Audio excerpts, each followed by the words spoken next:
meus queridos, eu cumprimento a todos com a paz do Senhor e Salvador Jesus Cristo. Uma imensa alegria e satisfação, mais uma vez, estarmos aqui para nós elaborarmos os nossos subsídios da nossa EBD, Escola Bíblica Dominical. A você, meu amigo aqui de Presidente Epitácio Região, você é o nosso convidado a estar presencialmente conosco em nossa Igreja Evangélica Assembleia de Deus, Ministério do Belém, na rua Cuiabá 146, em nossa sede, em frente à Caixa Econômica Federal, aqui em Presidente Epitácio. E no bairro da Vila Esperança, na congregação onde estamos, no mesmo horário, às 8h30 da manhã, você é o nosso convidado a estar conosco, na rua Antônio Venâncio Lopes, 2034. Essas aulas virtuais não substituem as aulas presenciais. Como dizia o saudoso pastor Antônio Gilberto, a escola dominical é o povo do Senhor, reunido no dia do Senhor, na casa do Senhor, para aprendermos a palavra do Senhor. Estivemos já estudando alguns assuntos muito importantes, a qual nós estamos estudando esse primeiro 3 meses do ano sobre apologia, a nossa defesa da nossa fé. O título da nossa revista é Em Defesa da Fé Cristã, combatendo as antigas heresias que se apresentam com novas aparências. Eu já disse aqui que a heresia ela é tão antiga quanto o diabo, mas ela hoje se apresenta com uma nova face, com uma nova modalidade nas redes sociais, nas mídias, na televisão, nos rádios. Satanás, ele é astuto, ele é estratégico. Então, mas temos que fazer a nossa defesa da nossa fé cristã. Desde a lição 4, querido, recapitulando aqui, nós estudamos sobre que Deus é triuno. É 3 em 1. Eu até aqui usei o exemplo do ovo, que é a casca, a gema e a clara. Então, mostramos na Bíblia Sagrada a Trindade no Antigo Testamento e revelada também no Novo Testamento. Quando nós vamos estudar sobre essa palavra Trindade, você não vai encontrar ela na Bíblia, mas ela está na Bíblia toda. Não somente sobre a questão que nós estudamos, só que quando nós vamos analisarmos sobre a água, existe a trindade na água. A água, ela pode ser sólida, líquida ou gasosa. Segundo, a música. Existe a trindade na música, que é a melodia, a harmonia e o ritmo. Tudo precisa estar entronizado. Precisa estar em harmonia, o ritmo e a melodia. Tem também a trindade no tabernáculo. Quando estudamos sobre o tabernáculo, existe 3 compartilhamentos. Primeiro, o átrio, o santo e o santíssimo. Quando nós estudamos também, perceba-se que o ser humano também existe a trindade no homem. Como diz 1 Tessalonicenses 5:23. Espírito, alma e corpo. Existe também a trindade no fogo, que é esses 3 elementos, que é o combustível, o comburante e o calor. Como diz o presbítero Felipe, que nos ajudou no final da aula da IBD, tem o oxigênio e outras coisas, mas essas 3 precisa ter. E também existe a sétima coisa, que tem a Trindade também. No que eu digo, no que tange a divindade. Você vai ver que se tem na água, que se tem na música, que se tem no tabernáculo, que se tem no ser humano, que se tem no fogo. E por que não vai ter na divindade? Pai, Filho e Espírito Santo. Então, eu preciso entender essa Trindade. E estudamos também a nossa última lição, que Jesus, ele é Deus. Mas por que nós entendemos que Jesus é Deus? Nós lemos na Bíblia. Porque o próprio Tomé, aparentemente, na mente de muitos incrédulos, o próprio Tomé, quando ele viu, ele disse: Deus meu, Deus meu. E Jesus não olhou para Tomé e falou: Tomé, você está errado. Eu não sou Deus. Não. Depois deu como diz um ditado aí, um sabãozinho nele, para ele crer, mas não repreendeu ele, porque ele chamou Jesus de Deus. Então o que nós entendemos? Na lição passada, 5 foi enfatizada que o Pai é Deus, o Filho é Deus, o Espírito Santo é Deus. E mostremos aqui exemplos na Bíblia Sagrada de que Jesus, ele é Deus. Combatemos o arianismo, né? Combatemos a doutrina de Ario, que ele rejeitava e ainda rejeita, porque os seus discípulos estão por aí, rejeita a divindade do Senhor e Salvador Jesus Cristo. E houve o concílio, mas foi apenas para fazer as suas defesas. A Bíblia em si mesmo já mostra a divindade do Senhor Jesus. E aí, falando sobre o Evangelho segundo escreveu João, o Evangelho, na verdade, é de Jesus Cristo, segundo escreveu João. Eu vejo muitas pessoas falando errado, como eu também já errei muito, e aqui, como é escola dominical, nós precisamos corrigir.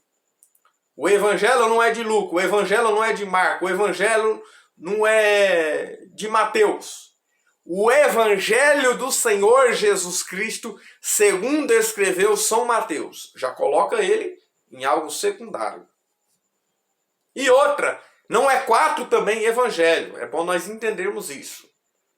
É um evangelho só com 4 escritores. Amém? Paulo foi bem claro em enfatizar que só existe um evangelho. E se alguém pregar outro evangelho, seja anátema. E existem muitos versículos que os arianistas usam. E muitos deles na tradução Novo Mundo são ofensa a Deus, porque coloca Jesus como um Jesus de segunda categoria, usando textos isolados, fora do contexto, e as suas falácias, interpretações, usando Mateus 24:36, quando Jesus diz: porém naquele dia e hora ninguém sabe, nem o Filho, mas unicamente o Pai. Então eles usam esses textos fora do contexto para fazer um pretexto. Já pensou se Jesus for falar a sua vinda, a data da sua vinda? Todo mundo vai se preparar um dia antes. Tá vendo? Jesus não sabe de nada, ele não é Deus, ele falou que não sabe o dia, a hora de vir. Jesus não marcou data. Só que ele se esquece de pegar Mateus 28:18. Quando Jesus ressuscitou, ele disse o quê? É-me dado todo o poder nos céus e na terra. Pronto. Quando eles mostrar para vocês Mateus 24, 33, 36, é simplesmente vocês mostram para eles Mateus 28, 19, que ali mostra nitidamente Jesus, mostrando que também é Deus, porque ele tem todo o poder no céu e na terra. Então, se ele tem todo o poder no céu, não diz somente no céu, na terra também, então ele é Deus.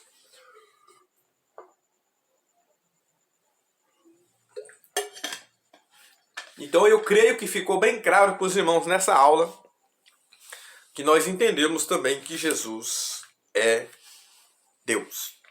Muito bem. A lição de número 6, dia 9 de fevereiro de 2025, vai nos falar que o Filho é igual com o Pai. O Filho é igual com o Pai. Se você ver a revista, como está a minha aí, perceba-se que aí tem duas cadeiras.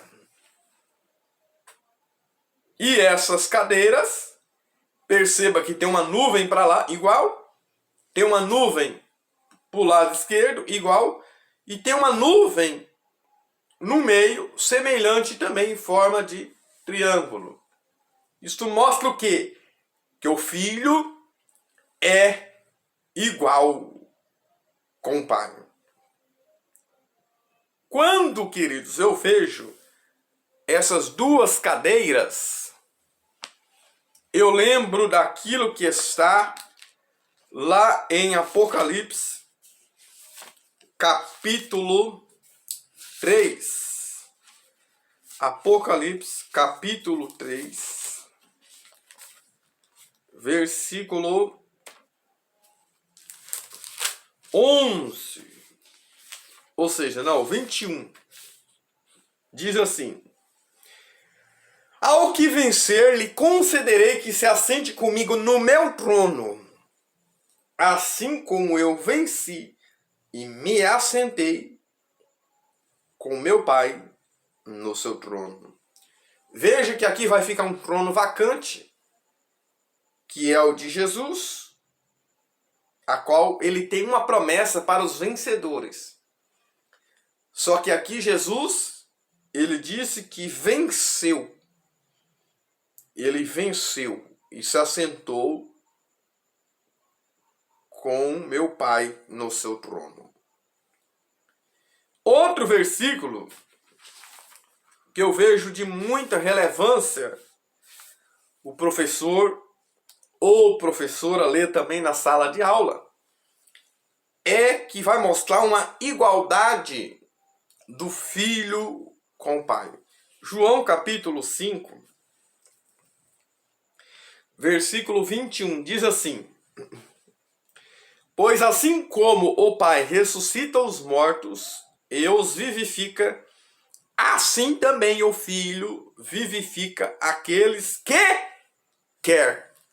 Então, aqui mostra já uma igualdade do Filho com o Pai.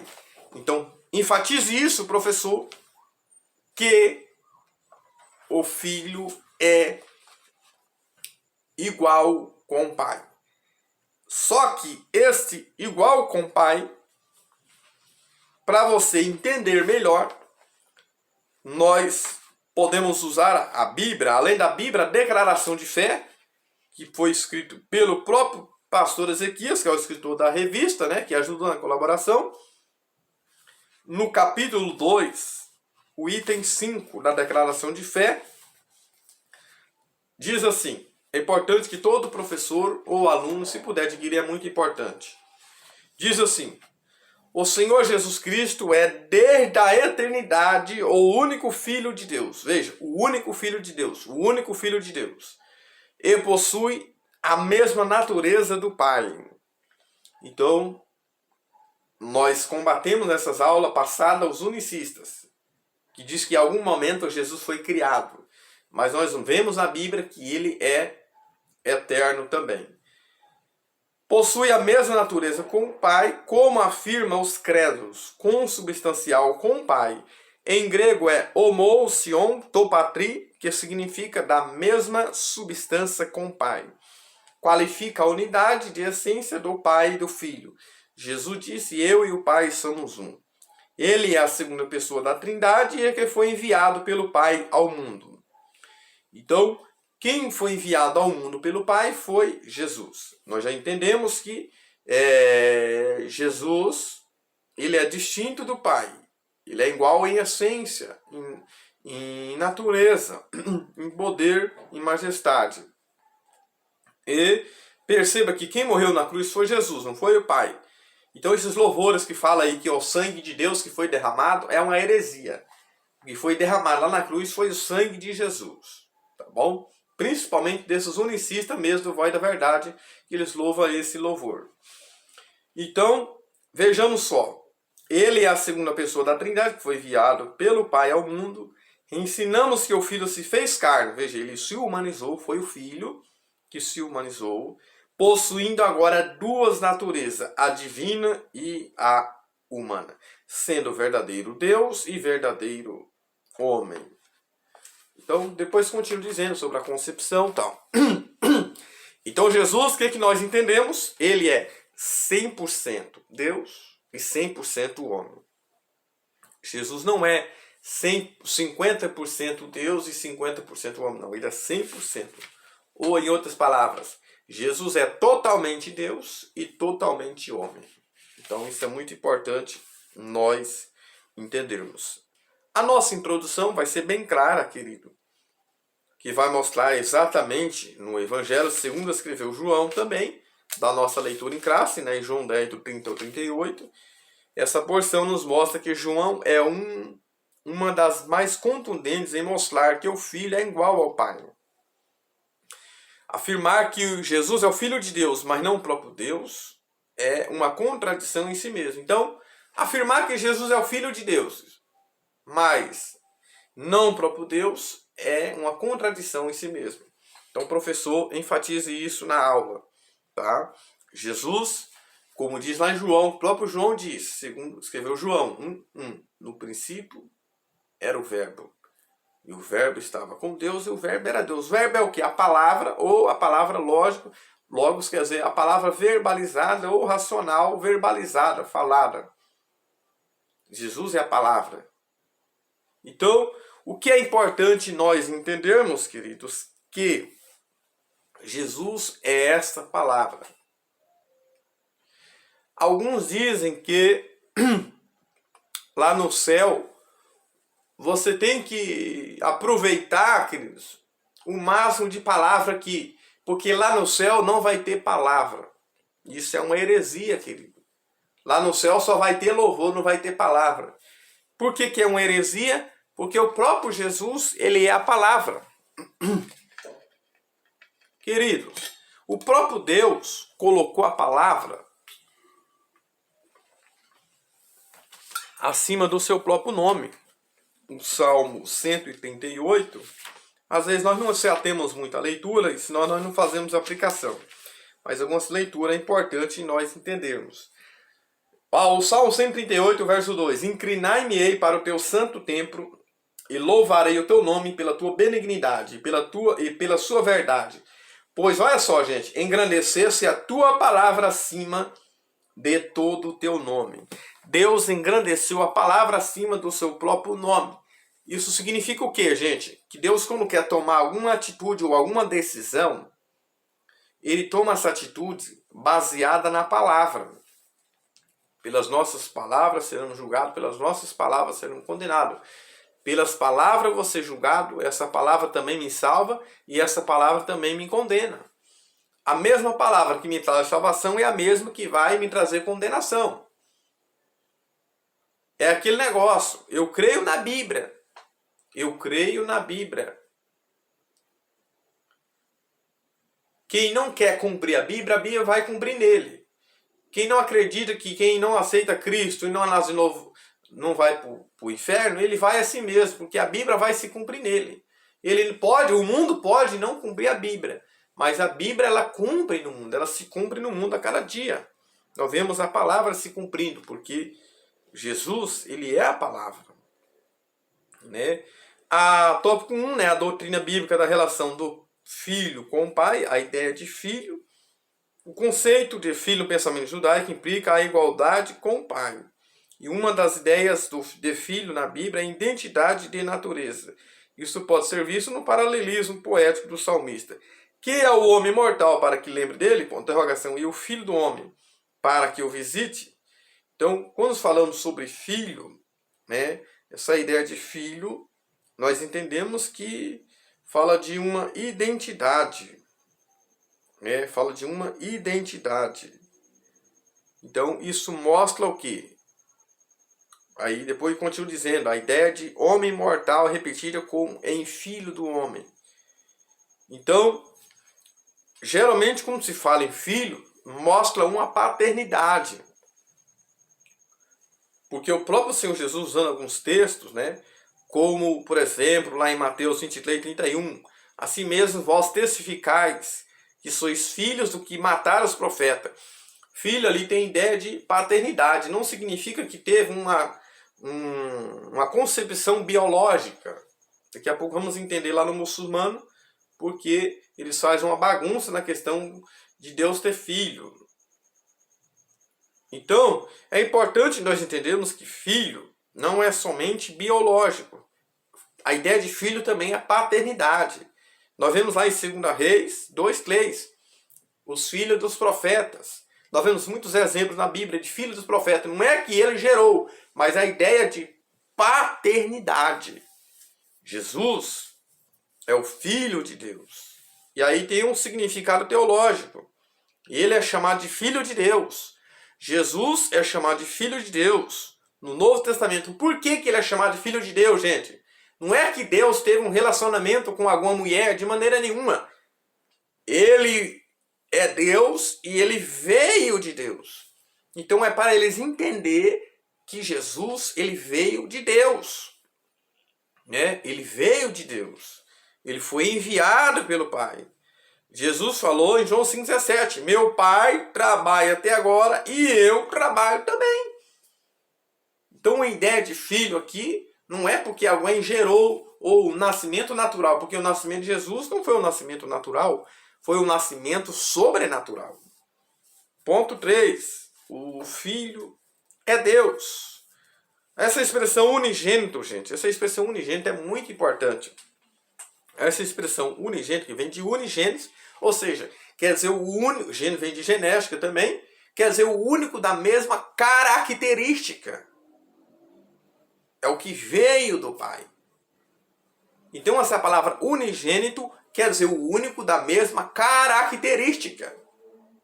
O único vindo do Pai. Os anjos não têm característica do Pai. Mas Jesus sim, porque é o unigênito. Quer dizer o único. Então Deus não tem outro filho. Sim, filho na questão de paternidade. Filho de adoção, nação de Israel. Filho, Jesus Cristo. Ou seja, os eleitos e o que foi adotado como filho, que fomos nós. E aí tem um filho de criação. Então isso é muito importante nós entendermos, queridos. Com clareza meridiana, como diz aqui no comentário do pastor Ezequias, Jesus estava dizendo aqui, com essas palavras, quando ele fala sobre o meu Pai, ele está dizendo com clareza meridiana, ele está reafirmando a sua deidade com o Pai, pois ele dizia que era o próprio Deus fazendo-se igual ao Pai. Então, é a ideia de filho, o Filho é Deus, o unigênito.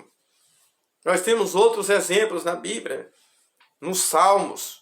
Tem um exemplo muito importante, quando é citado no Salmo, lá o 45, 6 e 7, É importante nós prestarmos atenção a essas palavras e fazermos uma coesão, uma ligação com o Novo Testamento. Quando diz lá, o teu trono, ó Deus, é eterno e perpétuo. O cetro do teu reino é um cetro de equidade. Tu amas a justiça e aborreces a iniquidade, impiedade. Por isso, Deus, veja só, o teu Deus te ungiu com óleo de alegria mais do que os teus companheiros. Aqui está falando uma alusão a Cristo Jesus. O salmista está fazendo aqui uma alusão a Cristo Jesus. Se você fazer uma ligação com Hebreus capítulo 1, versículo 8, vai mostrar que esse filho aqui é o próprio Senhor Jesus, né? Se você fizer essa ligação, trata do relacionamento entre pai e filho e que a unidade de Deus é plural, né? Então é muito importante nós entendermos isso.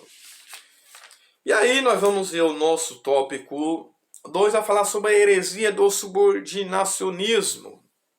Essa heresia veio de Orígenes, como diz no ponto 1, que é de 185 a 254, que eles trazem a ideia, né, do subordinacionismo. O que é isso?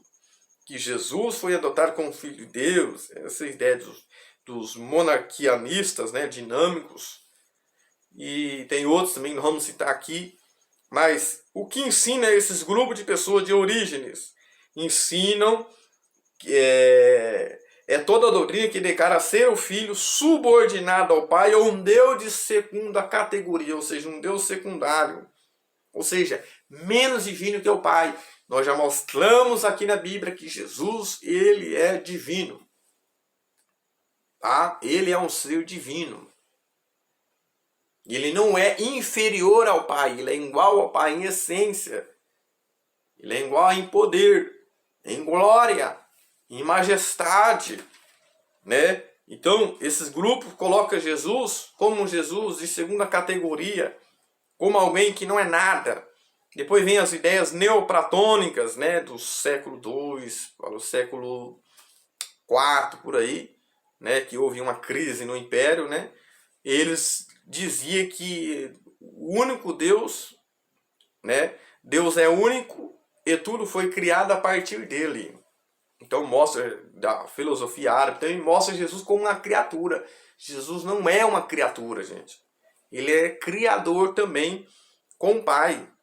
Então precisamos combater. Então veio origem, né, trazendo essa ideia do subordinacionismo, que precisamos combater isso, né? Precisamos combater essas ideias. Que também vem outros que apoiou, né? Alexandre também, opositor de Ário também, segundo os seus críticos, né, parece que a trindade definida por ele era subordinacionista, ou seja, o filho subordinado ao pai. No entanto, a Bíblia revela a igualdade das três pessoas da trindade. O filho não é inferior ao pai. Então, professora, enfatize nessa aula que o filho não é inferior ao pai. O filho não é um Deus de segunda categoria. Jesus deixou isso bem claro na Bíblia, né? Haja vista, Jesus foi obediente ao Pai também, foi submisso ao Pai. Mas o que nós estamos combatendo aqui é o subordinacionismo, que mostra uma inferioridade do Senhor Jesus em relação ao Pai. Não estamos falando aqui que Jesus não se submeteu ou que não obedeceu ao Pai de maneira nenhuma. Ele sempre diz, até no Evangelho, quando estava no Getsêmani, seja feita a tua vontade. Ele sempre foi, sempre obedeceu ao Pai, foi subordinado ao Pai. Mas o que estamos combatendo é o subordinacionismo, tá bom? Então enfatize isso na aula. E depois vem Alexandre também, né? Um opositor também, que veio trazendo essa tese aqui que precisamos combater. No período pré-niceno, né, o subordinacionismo foi no século II e III, uma ideia equivocada para preservar o monoteísmo, né, a crença em um único Deus, negou a divindade absoluta do Senhor Jesus. E seus expoentes consideravam Cristo Jesus como Filho de Deus inferior ao Pai. Também combatemos isso aí no período pré-niceno. E existem métodos usados pelos subordinacionistas. Eles usam textos fora do contexto, isolados, como Romanos 1, 1 4, Romanos 9, 5. Né? Eles usam alguns textos. Né? Então, nós vamos percebendo na Bíblia que precisamos combater os subordinacionistas. Amém? Tópico 3 vai nos trazer como o subordinacionismo se apresenta hoje no contexto islâmico, Veja, no contexto islâmico, o islamismo não considera Jesus como filho de Deus. E sabe o que me chama a atenção? É que eles colocam Maomé acima dele. Além de não reconhecer que Jesus é o filho de Deus, fala que ele foi um profeta, né, o Messias, mas não reconhece como filho de Deus. Sabe o que me chama a atenção? É que o próprio diabo vai lá em Marcos 5,7, o próprio diabo reconhece que Jesus é o filho de Deus, gente. E como essas pessoas estão sendo pior do que estão fazendo um papel pior do que o diabo, não reconhecendo a divindade do Senhor Jesus, com a interpretação equivocada. Os muçulmanos usam essas interpretações. Ah, mas não é filho de Deus não, porque Deus não tem mulher. Deus não teve relacionamento com Maria. Mas Jesus foi gerado, gente, foi pelo Espírito Santo, está bem claro na Bíblia. Refutamos. As testemunhas de Jeová também, né? Além desses outros, além dessas heresias, surgiu outros também. Surgiu o tópico 2 a mostrar os adocionistas, não trinitária. O que eles ensinam? Que Jesus nasceu humano, tornando-se Deus no momento do batismo, e adotado apenas como filho de Deus. E esses adocionistas, eles pegam duas vias: filho de Deus, ali no momento do batismo, e também de Maria. Ou seja, nós já entendemos aqui, já aprendemos que Deus é um só. É Deus Pai, é Filho e Espírito Santo. Não é três deuses. Então, o adocionismo também é um equívoco. Refutamos os adocionistas também. Os testemunhos de Jeová, gente, eles são mais complicados ainda. Eles, além de ter vários deuses, eles aceitam vários deuses. Tem deuses bons, tem deuses maus. E a Bíblia mostra também que tem falsos deuses. E tem o Deus verdadeiro, o único Deus verdadeiro. Se eu escrever Deus, você sabe se é letra de mão ou de forma, maiúsculo ou minúsculo. Mas se eu falar, você não sabe se eu estou falando com D minúsculo ou maiúsculo. Então eu creio num Deus com D maiúsculo, não num Deus com D minúsculo. O testemunho de Jeová fala que na visão deles tem vários deuses.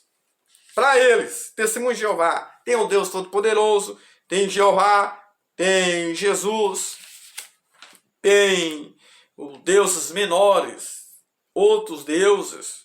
Agora, cabe aqui a pergunta. Para os testemunhos de Jeová, Jesus é o quê? Jesus é uma divindade falsa ou uma divindade verdadeira? Porque se eles creem em outros deuses também, se a resposta deles for negativa, eles estão admitindo que são seguidores de um Deus falso. E se a resposta for positiva, eles são obrigados a reconhecer a divindade do Senhor Jesus como Senhor.